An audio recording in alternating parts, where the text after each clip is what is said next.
ഈ താടി വളർത്തുന്നത് ഇത് ഇസ്ലാമിന്റെ ശിആറാണ്, എന്റെ മുത്തുനബിയുടെ സുന്നത്താണ്. അൽഹംദുലില്ലാഹ്, അതിന്റെ പേര് വളർത്തിയ നാളെ നീ രക്ഷപ്പെട്ടു. മറിച്ച് നീ ഇതിന്റെ പിന്നിൽ എല്ലാരും വളർത്തുന്ന മോഡല് ഇപ്പൊ താടിയുള്ള പിള്ളന്മാരെ മാത്രമേ പെണ്ണുങ്ങൾക്ക് ഇഷ്ടപ്പെടത്തുള്ളൂ എന്ന് കരുതിയിട്ട് വളർത്തിയ നാളെ നീ നരകത്തിലായി പോകും. അല്ലാഹു കാത്തിരക്ഷിക്കുമാറാകട്ടെ. അതുകൊണ്ട് എന്ത് ചെയ്യാൻ പാടില്ല? മീശ വടിക്കാൻ പാടില്ല. എന്ത് ചെയ്യണം? വെട്ടണം.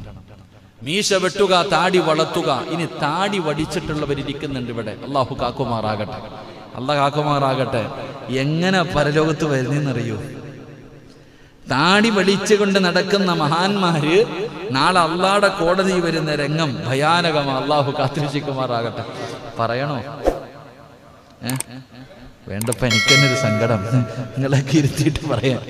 നിങ്ങളൊക്കെ ഇരുത്തിയിട്ട് നിങ്ങളുടെ മുഖത്ത് നോക്കിയിട്ട് നാളെ നിങ്ങൾ പരലോകത്ത് വരുന്ന രംഗം പറയുമ്പോൾ ഒരു സങ്കടം തോന്നുന്നു. ഇൻഷാ അല്ലാഹ്. വെറുതെ എന്തിനാ പേടിപ്പിക്കണേ? അള്ളാഹു കാത്തിരക്ഷിക്കുമാറാകട്ടെ.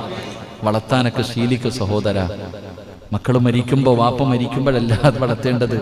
അപ്പൊ ഞാൻ പറഞ്ഞു വന്നത്, എൻ്റെ പ്രിയപ്പെട്ട ചെറുപ്പക്കാരൊക്കെ താടി വളർത്തുന്നത് മോനെ അത് അവന് വേണ്ടിയാകരുത്. അത് ഏതെങ്കിലും ഒരു സിനിമാ താരത്തിനെ പഠിച്ചുകൊണ്ടാവരുത്. മോനെ, നിന്റെ മുത്തുനബി പഠിപ്പിച്ചിട്ടുണ്ട് താടി വളർത്താൻ. നീ വളർത്തിക്കോ നല്ല രീതിയിൽ.